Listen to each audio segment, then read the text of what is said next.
What if the person you think you are is just a fraction of who you truly are? What if years of conditioning and surviving in a challenging world have left you clinging to strategies and beliefs that mask your truest nature? I'm Catherine Duca, psychotherapist and self-esteem coach, and you're listening to Who Do You Think You Are?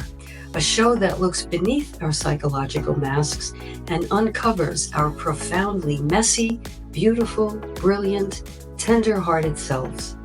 Join me as we go in search of the hidden power of our true selves. I'm so glad you're here.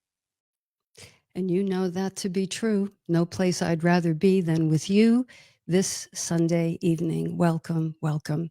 You're listening to Who Do You Think You Are? A podcast dedicated to you, to your voice, your truth, your authenticity. On this show, we have one overarching goal, and that is to help you have the highest regard for yourself, help you live from a place of genuine self-respect and self-love, and make yourself a priority in your own life. Meet me here each week for curated tips and strategies designed to help you drop your psychological masks, connect with your truest essence, and simply live life more easily. Why? Because we know that when we live life in this manner, we naturally and effortlessly, and yes, organically, have more room, more generosity, and more love for one another. And dear listeners, wide receivers, when have we needed love more than this very day? So, welcome. We are live, as you know, and I invite you, those of you who have access to the chat, I invite you to interact with me. All questions, comments, points of view are welcome, as long as they fall within the scope of what I can handle and address in the time allotted and in this particular format. So please, let's co-create another great conversation. I look forward to hearing from you. I also want to remind you that if you find yourself struggling with something that really has a grip on you and you haven't been able to shake it or work it through, please don't go it alone. There is plenty of good help available to you. I invite you to reach out and get that help. Let someone support you. Let someone accompany you through your journey, and let somebody help you feel better. Okay. If there's anything I can do, if I can help you with a referral, please just contact me. Drop me a line at Catherine@catherineduca.com. That's Catherine@catherineduca.com. Let me know what you need, and I will do my best to help you out. The other thing is the algorithm. Please, please, please, if you enjoy the content on tonight's show, if you're a regular listener and have been, learning some things, and if you find the content useful, please, please, please like, share, and subscribe. You know how it goes. That keeps the algorithm happy. And when the algorithm is happy, it pumps the show out to more and more people. So let's all spread the word. Like, subscribe, share. Okay. So let's dive right in. You know, the events going on in the world, I talked about them more in depth last week. We're going to take a different tact, but you know, the world is the world, right? And everything we talk about here on Who Do You Think You Are is done so with the backdrop of what's going on in the world and how each of us, how you and how I can make a worthwhile contribution. Starting out, of course, by doing no harm and not adding to the difficulties if we possibly can. And actually, each of us being a light in what at times looks like a very dark world. So, in order to be beacons of light, we have to be clear-headed. And as I talked about last time, a mind that is foggy or detached or avoidant or hysterical, histrionic, um, passive is not going to be able to shed any light on the world. So, first and foremost, as beacons, we need to be clear headed, level headed. We have to get hold of ourselves and we have to be the best version of ourselves. And that is really what this show is all about tonight.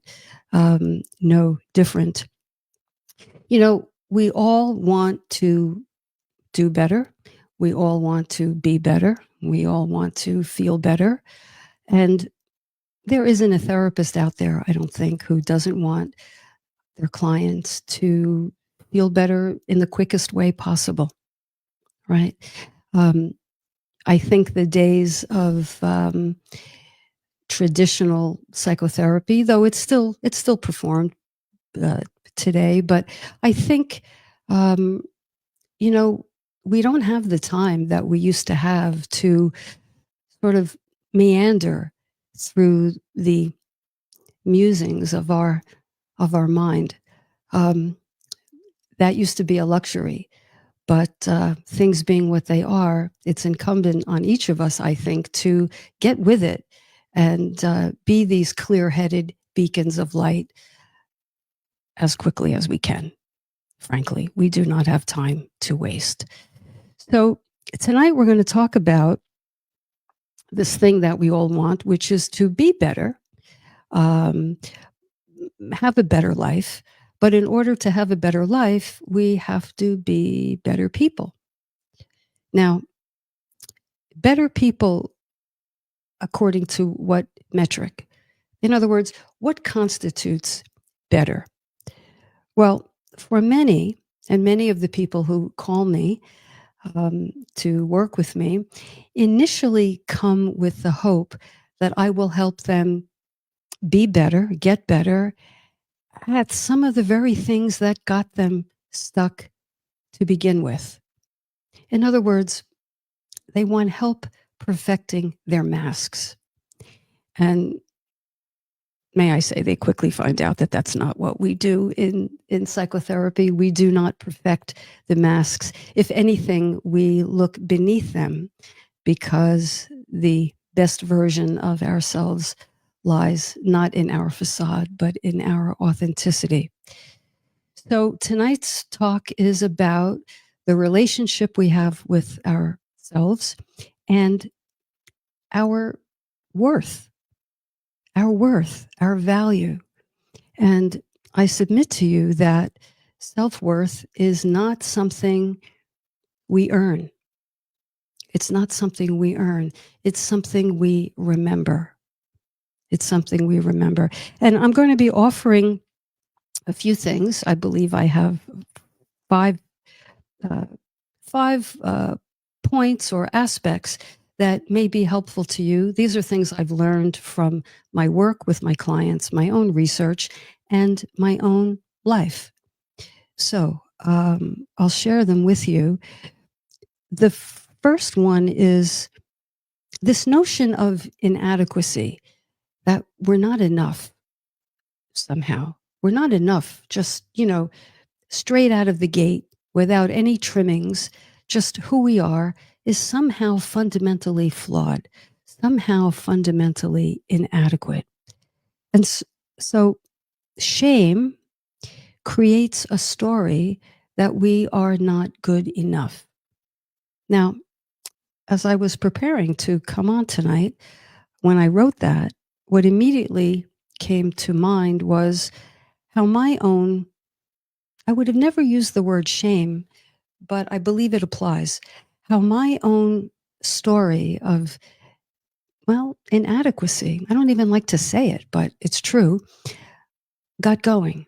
And I'll tell you briefly because I think some of you may relate to this. And I can see it as clearly as if it happened this morning. I was in the third grade and getting out of school, Catholic school.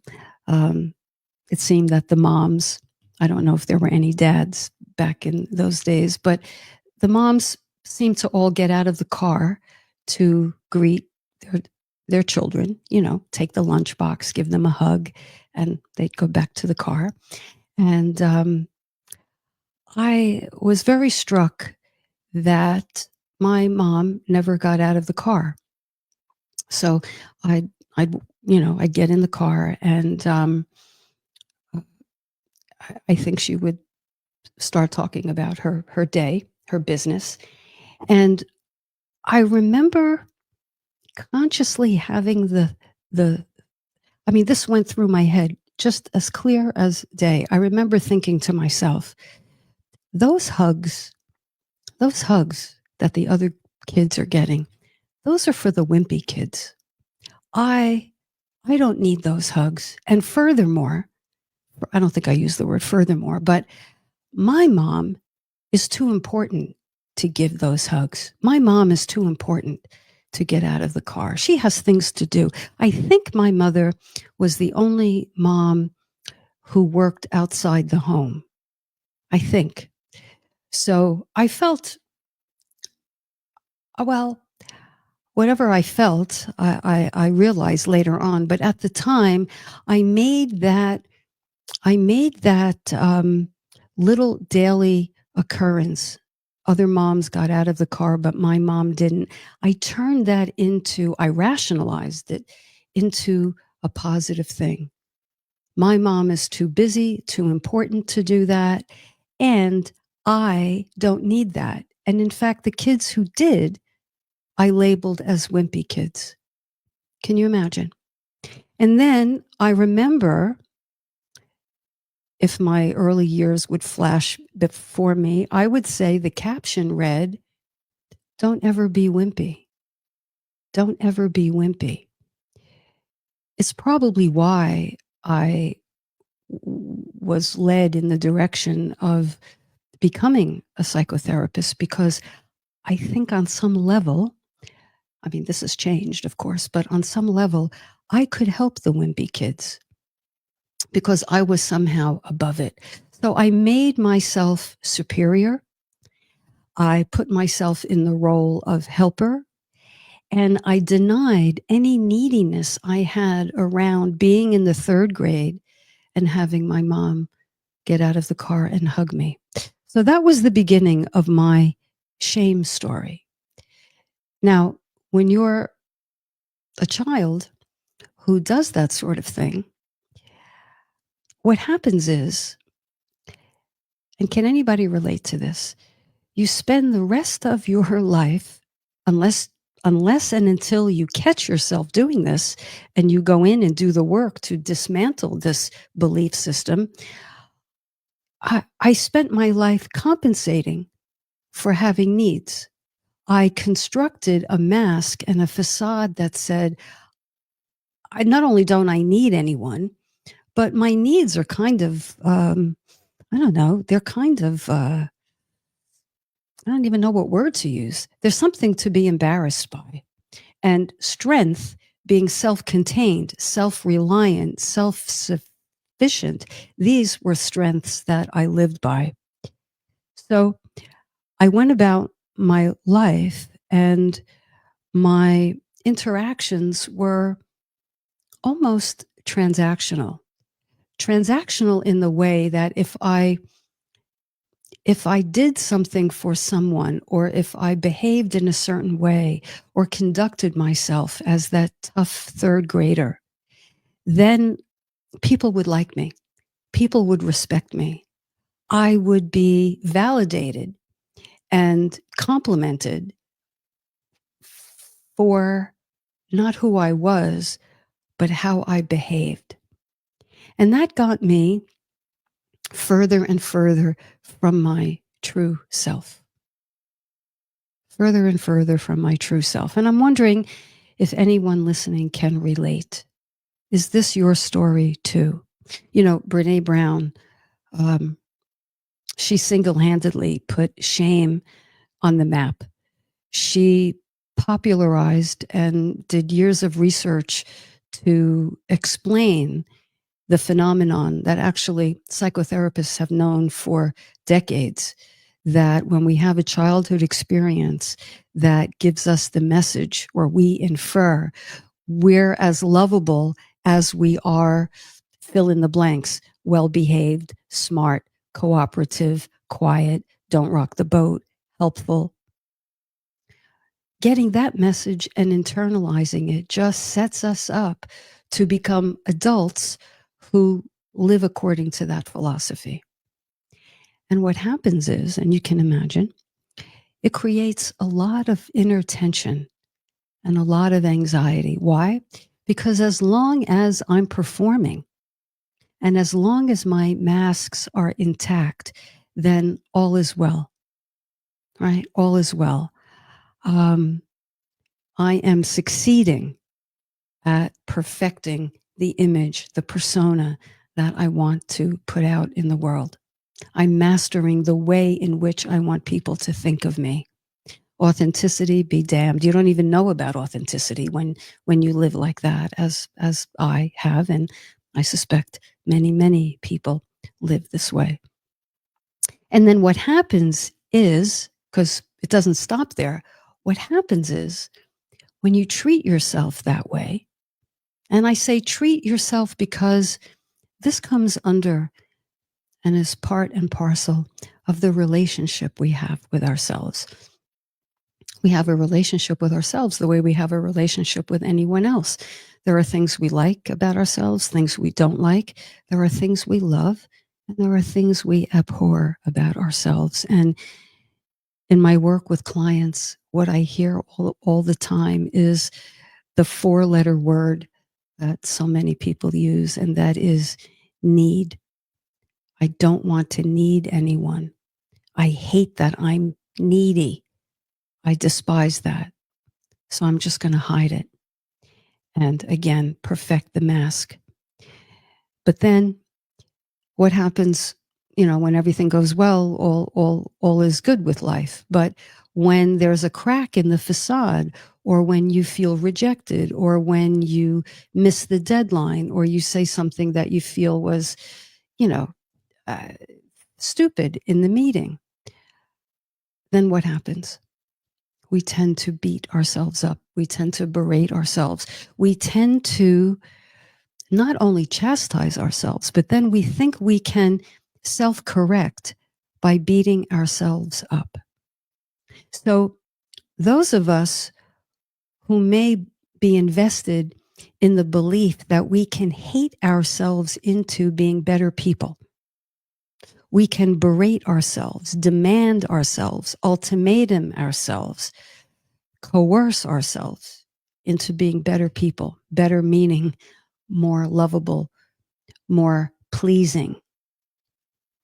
Well, as I've asked myself so many times, how's that going? How does that work? Right? I talk about these concepts in my book, Unmasked, Discover the Hidden Power of Your True Self. And every word of that title is deliberate. Discover. Self-worth is not earned. It's something you remember. It's something you uncover within yourself. So discover the hidden power. Your authenticity is where your power lies. I'll get into that more. Of your true self, not your false self, not your idealized self, but your true self. So if you're interested in these concepts, and I hope you are, go to Amazon, or really wherever books are sold. Support your local bookstore if you possibly can, but it's also available on Amazon. So, and if you get the book, let me know what you think. So we tend to seek external validators through all the means that we know, through the credentials, through the grades, through the money, through the status, any way we can think of to set ourselves apart and trick ourselves, try to outfox ourselves into getting in touch with who we really are, because we feel that there are parts of who we really are that are shame-worthy, not value-worthy, right? So I notice some people are in the chat. I'm going to get to you in just a moment. So in this transactional way of being, if I do this, you're going to think that of me, we confuse achievement for worthiness and approval for being loved, right? And so, even if we understand this concept intellectually, and many of us do, we still live this way. We still live this way.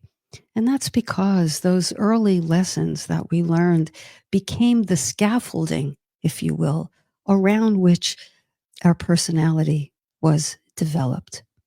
So these beliefs are pretty entrenched if left to their own, to their own devices. But if we use our executive reasoning to work with ourselves, to have a kinder, more compassionate relationship with ourselves, a true understanding, we can do much more than intellectually understand this concept. We can begin to undo it. Undo it. Okay? I hope you're with me. So I said there were 5 things. Let me go through a couple more. Perfectionism, which is an outgrowth of inadequacy much of the time, perfectionism is just another facade. It's just another mask disguised as achievement. Now, perfectionists, of course, by definition, they do a good job. Many employers want perfectionists on their team. You want your cardiologist to be a perfectionist. You want your carpenter to be a perfectionist. Okay? I mean, these things go without saying. But if in the deepest parts of ourselves, in our deep, deep psyche, if we believe that we only qualify for love if we do things perfectly, unreasonable, unrealistic as that is, but we die trying, that is to say, our spirit dies trying, then really what it is chasing the pursuit of love me because I do this thing well. It's 180 degrees from take me or leave me. I'm going to be true to who I am. Now, that's easier said than done because we all need to belong. We are hardwired to belong. Our tribal instincts are deeply, deeply embedded in being a human being. If we were kicked out of the tribe, we would die because everyone in the tribe had a certain job that made the collective survive. So we are here today, you and I, because our ancestors were very vigilant and did what they had to do to belong. But if we are going to be self-actualized human beings, if we want to live in a more relaxed state, and when I say relaxed, you can substitute the word integrated state, where I'm more concerned with being authentic. Yes, of course, I'm interested in feedback. Yes, of course, I'm interested in having meaningful exchanges with people. Yes, I'm interested in taking in new information so that I can grow. This is not to say you're not interested in what people have to say to you, even about you.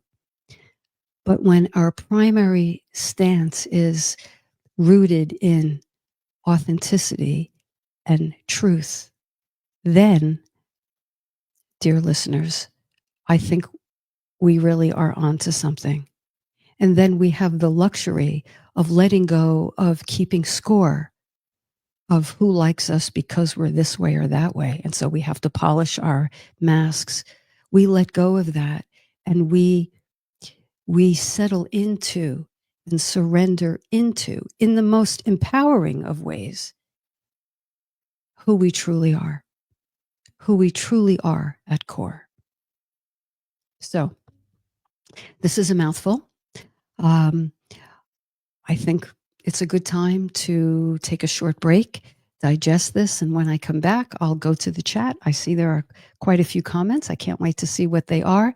And I'll continue with my list of 5 things that have to do with you can't hate yourself into being a better person. So stay with me. You're listening to Who Do You Think You Are? I'm Catherine Duca, psychotherapist and self-esteem coach. Get yourself something to drink, take a break, stretch. We'll be right back. Stay with me. And welcome back. If you're just joining me, I'm Catherine Duca, and you're listening to Who Do You Think You Are? And we are in the middle of a conversation about hating ourselves into becoming better people.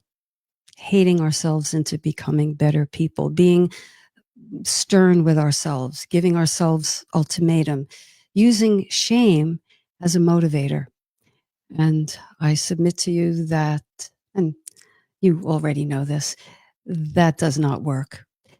It works beautifully at getting your fight and flight going, because when you weaponize a part of yourself, when you weaponize shame and use it to prod you into improving something or changing something, imagine if somebody else treated you that way. You would immediately bristle. You would, you would pounce. You would, yell at that person. You would go into either fight, which is that behavior, or flight, which is to retreat, withdraw, clam up, get quiet, go silent, numb out what you were experiencing to begin with, numb the emotion. So this is not helpful. So with that, I'll go to the chat. I see we have quite a few comments. Let's see. Tony, sorry I'm late. Tony, no sorries. Just glad you're here. Hop on whenever you can. Good to see you. Janine, what jumps out at me is how you said once you got in the car, your mom began talking about her day rather than asking about yours. Well, that's true, actually. So you were primed to be a listener from the outset. Many can relate. Yeah. You want to know something? I never really put that together. That may be where I got my start, that my role was to be a listener. Thanks, Janine. Something so obvious to you, but not obvious to me after all these years.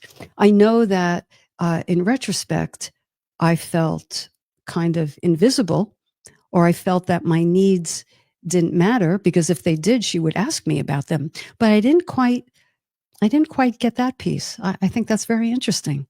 Thank you. Thanks very much. Michelle, thank God for Brene Brown's work. Yes, yes. Love how she explains through her own vulnerability about feelings of shame. I've learned and have healed in many ways by immersing myself in her teachings. Yeah, she put vulnerability on the map, and she's the one who really brought vulnerability into the mainstream, and says so powerfully that vulnerability is not a weakness. I repeat and repeat and repeat, vulnerability is not a weakness. I tell you, I don't think a day goes by that a client doesn't tell me in some way, shape, or form that they don't do vulnerability, or they're petrified of becoming vulnerable. They steel themselves because they got the message that it means they're weak. They're, they don't have a backbone. Well, Brene Brown tells us that vulnerability is our backbone, because vulnerability means willingness to touch the truth of our experience. And what sounds more courageous to you? To be able to touch the truth and respect the reality of our past, or perpetually run from it vis-a-vis these masks and layers of armor, right? The answer is obvious. It's more courageous to touch our truths. Now, it can be difficult. It can be, I don't know, disarming. And I think it's hard to do alone. This is what I really want to emphasize. You know, I'll cut to number 5 of the 5 things I talked about because I think it has a place. Foundational self-worth is built on connection. I'm jumping to that because being talked out of our self-worth and our value happened vis-a-vis a relationship. Our caregivers, my mom, totally unknowingly, totally unwittingly, she would never have wanted to do that. She would never have wanted to do that. And mom, if you're listening, it's okay. It's all okay. I understand it now, and it's okay. You know,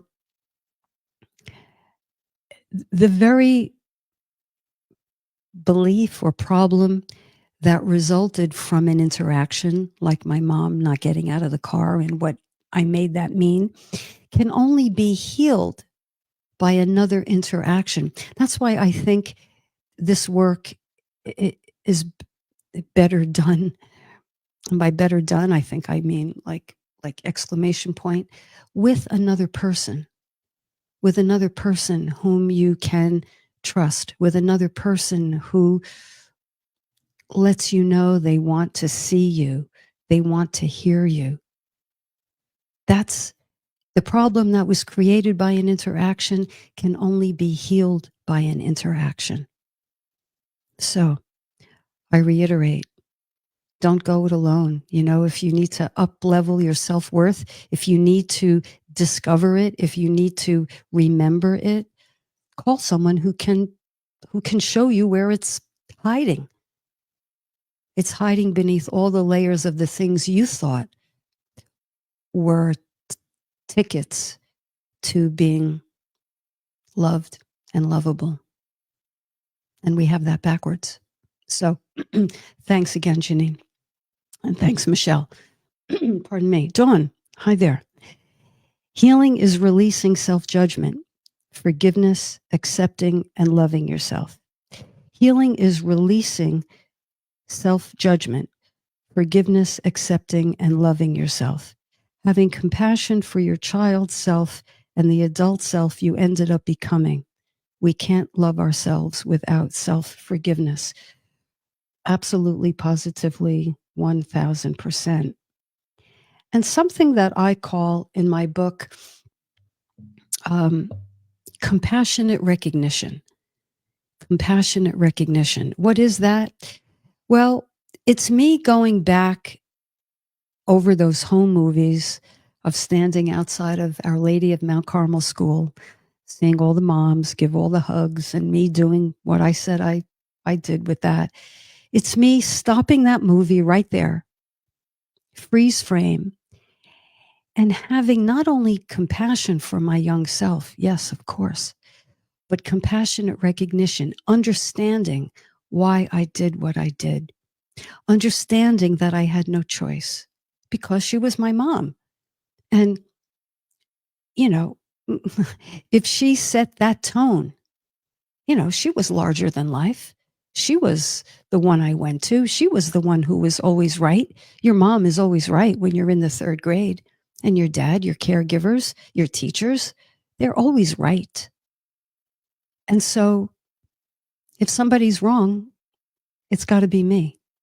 So I stop that tape. I look at my young self getting in the car like a good girl with my own lunchbox, watching the other kids get their hugs and their moms look so happy to see them.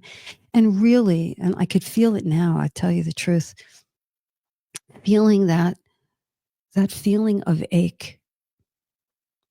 That little, I have a sensation around my heart, that feeling of longing.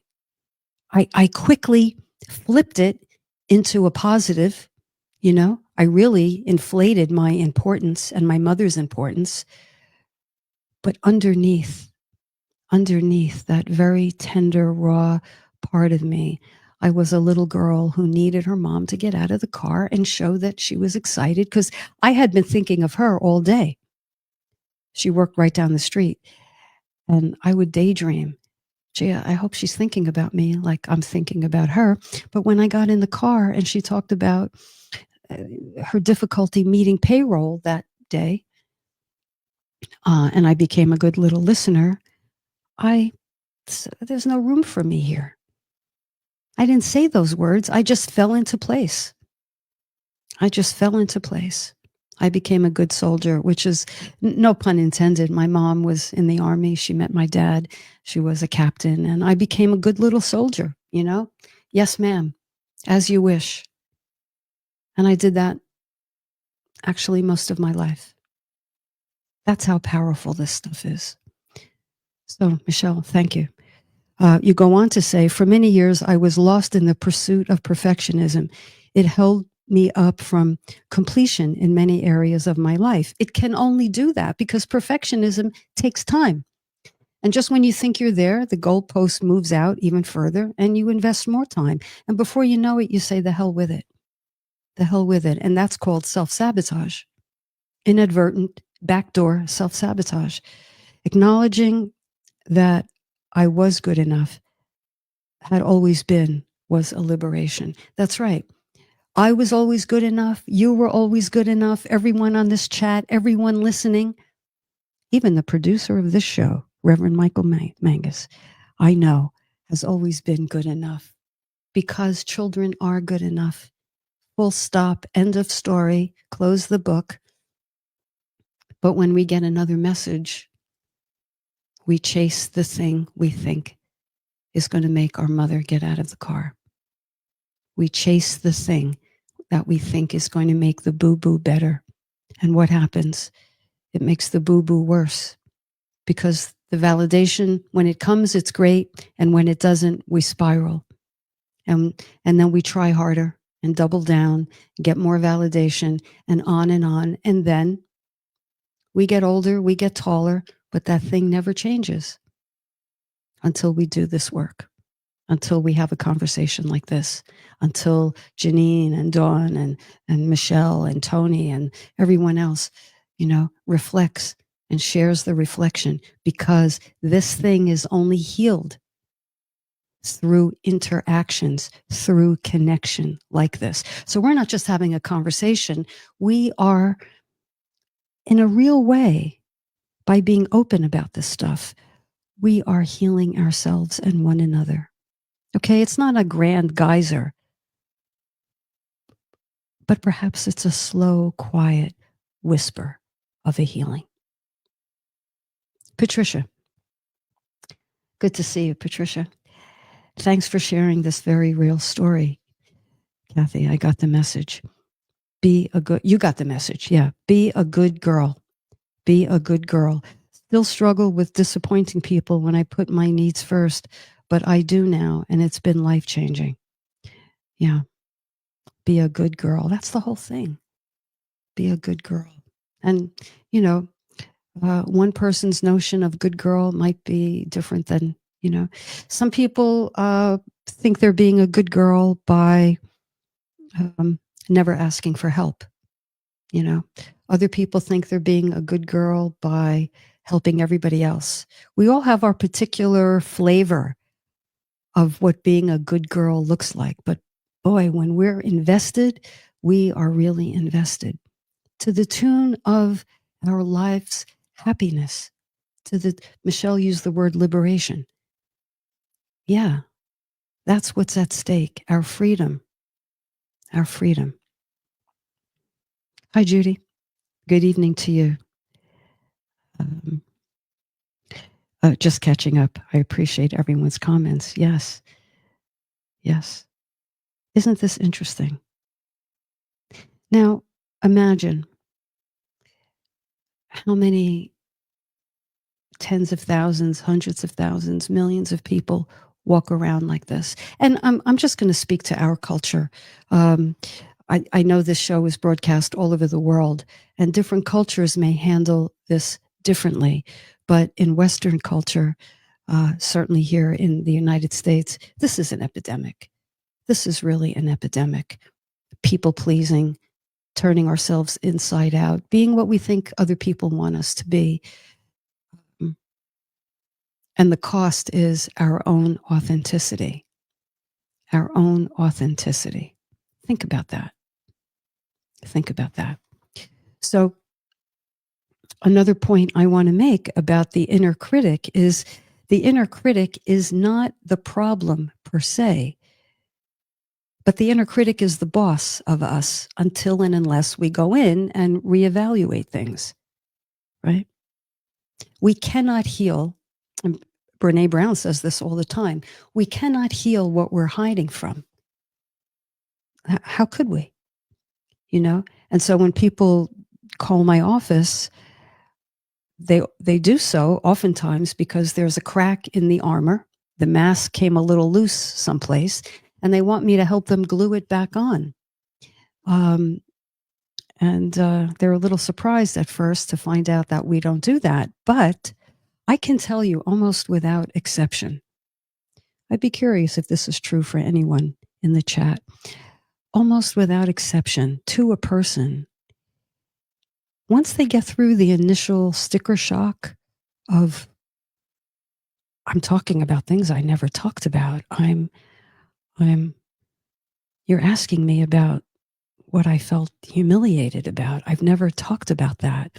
Once they get past the newness of that, and they see that not only do I still accept them, and not only am I still interested in them, I'm interested in accepting all the more because when they are vulnerable with themselves and with me, I can do the thing I want to most of all. I can touch them in a way. I can meet them where they're at. I can do the opposite of not getting out of the car. I can say, I'm with you. I can say, I'm here and I'm not the least bit put off by your truth. In fact, I welcome it. And that's what's healing about the therapeutic relationship. So, still, Bill, years ago, you taught me to talk to myself the same way I would talk to my daughters. I remember that. I remember that distinctly. Yeah, I do. And I try to remember to talk to myself that way as well. But, you know, with all this and all the work I do and everything, it still gets past me sometimes. I go, oh, God, I could have had a V8, which means I could have had a better night's sleep. I could have had an easier day. I could have felt better about that difficult conversation I was going to have. But I try to have compassion for myself. Oh, this dies a hard death, these patterns. And I instantly go to little Kathy, young Kathy, and give myself some compassionate recognition. I still do it, and I suspect I'll do it until the end of my days. But you know what? It's okay because it's not a pass fail. It's not, oh, I should have been over this already. Do you ever say that to yourself? I should be past this already. Let me tell you, if there were a t-shirt and it said, I should be over this already, I'll tell you, the back of the t-shirt should say, not, because it doesn't work like that. Every time the memory comes up, or every time you're aware of the pattern, every time it becomes another opportunity to go in and do this little bit of work with you. When I say little bit of work, it's powerful, but you could do it just on the fly. Oh yeah, I'm doing that thing again. I lapsed back into being my own drill sergeant. I'm yelling at myself. I'm being brutal. I'm being cruel. I'm giving, name calling. I'm cursing. I'm murmuring, mumbling under my breath, name calling. Come on. Come on. Let's treat ourselves the way Bill talks to his daughters. Okay? The way any of us would talk to a sweet, innocent child. Just Judy, I could think of a couple of recent conversations where vulnerability on the parts of both people made for greater understanding and closeness. Well, if that isn't music to my ears, Judy, I can think of a couple of recent conversations where vulnerability on the parts of both people made for greater understanding and closeness. Well, you know, that's the interesting thing on the parts of both people.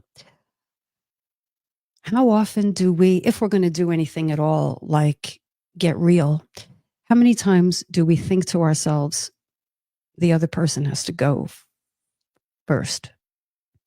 They have to throw the first card on the table. But actually, if you're listening to this show and you're attracted to this network and this kind of conversation, the fact of the matter is you have to go first and I have to go first. I can't wait for the other person. And then, I can't wait for them to make it safe for me. I have to make it safe for myself. And my own safety net, and I submit yours as well, is the knowledge that what happened to you, what happened to you, what you experienced, all the knocks of childhood, all the traumatic events, all the disappointments were not your fault. And you handled them as best as you could with the resources you had at the time as an 8-year-old or a 16-year-old. And so there's where we give ourselves some slack and we have some compassion and empathy for ourselves. That's where we do it. So that becomes our safety net. I will land on my own feet because I know that as a little girl, I didn't do anything wrong and she deserved her mom's hug. And that's the end of it. So, what ridicule can hurt me when I know the storyline and I know the truth? So that's my safety net. So I can be willing to get vulnerable before the other person. And in so doing, make the atmosphere a little more secure and a little safer for the other person. That's how both people benefit from a mutual vulnerability. But it starts with you and it starts with me. Time for one or two more. Still, Bill, I now remind myself that I've never lived before. It's my first time at bat and I cut myself a break. Oh, yeah, right. You've never lived before. Right. This is your very first and only life, on this plane as you are incarnated right now. So you've never done this before. No dress rehearsal. The curtain goes up. Here we are. And so this whole thing called life and growth and personal enrichment and authenticity is really a dynamic occurrence. It's not you do it, you get it right, and then you've arrived. You cannot apply perfectionism to this task or this notion. It's the relinquishing of the perfectionism and see where you fall and accept that as a reality. This does not mean you don't try to change and improve, but the energy on that, the spin on the ball is one of kindness, not one of, hey, up 2, 10, hut. It's not that. It's a gentle kindergarten teacher, a loving, kind soul who says, I know you could do it. I know you could do it, Kathy. I know you can do it. You're a good girl, Kathy, and Judy, and Patricia, and Janine, and Michelle, and Dawn, and good boy Bill, and Tony, and anyone else listening. I hope I didn't leave anyone out. Yell at me if you see what I said? Yell at me. Don't yell at me. Just let me know, because I wouldn't want to leave anyone out. You see how reflexively we talk to ourselves? You see?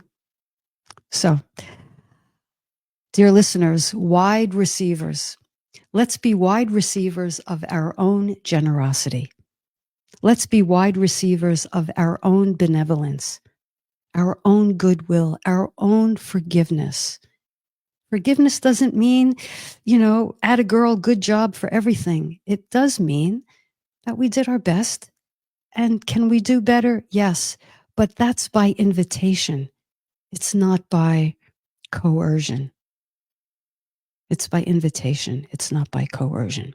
So as we go about our week and we have interactions, and we're mindful of all the things going on in the world, all the difficulties, all the heartache, heartbreak, atrocities, sadness, cruelty, bitterness, divisiveness.